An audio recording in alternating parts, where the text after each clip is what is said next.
Mother of two young children is detained in a tri-state jail for nearly 2 years while she fights deportation.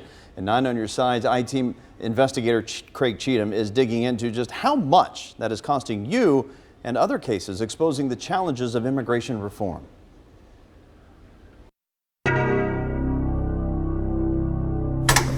Behind the thick steel doors and down the long hallways of the Butler County Jail,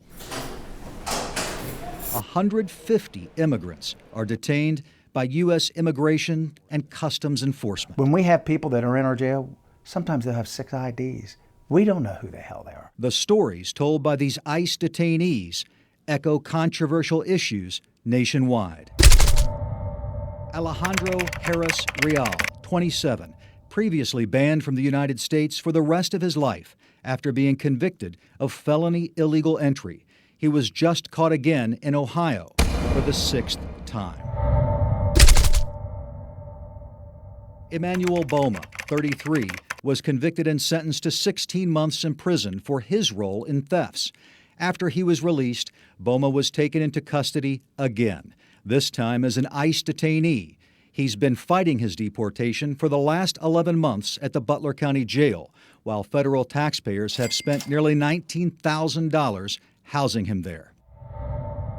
Lili Chen, 30, wife and mother of 2 young children, admitted using a phony passport to enter the U.S. in 2004. For more than a decade, she has fought deportation. She requested asylum, fearing she would be forcibly sterilized if returned to China. Chen has been detained at the Butler County Jail for nearly 2 years, housed in cell 37. Federal taxpayers have spent $37,000 to keep her there. They're from all over the world. A majority are from Mexico, but they're from Africa, they're from everywhere. ICE records show the federal government spends about $2 billion a year on nearly 31,000 detention beds across the country.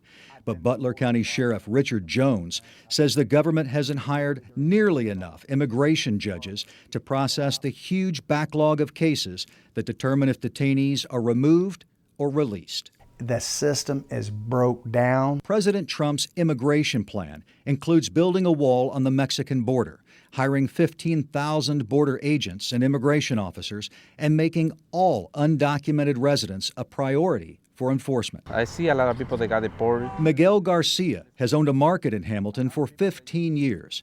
He says the most vulnerable illegal immigrants are people with deep roots in the community. They're really scared. They're really scared because they have family, they have family here, they have kids.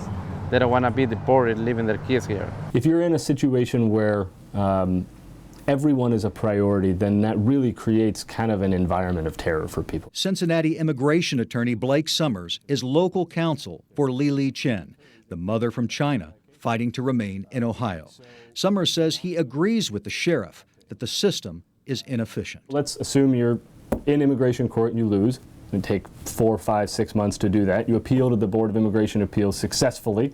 That takes another 3 or 4 months. Your case is remanded back to the immigration court. Takes another 3, 4, 5 months to get done. You have somebody who's been in jail at that point, just on an administrative detention issue for well over a year, and that's extremely possible. In jails across America, where detainees wait to see if they will be released to their communities or removed from the country, the cost is paid by all of us. In the meantime, we all lose. The Butler County Sheriff's Office has a memorandum of agreement with ICE. That agreement allows specially trained officers in the jail to process the detainees, and it also gives the officers access to a federal government immigration database. They are the only one in a 3-state region that has that agreement. That's why we went to the Butler County Jail. So are we seeing more immigration enforcement here?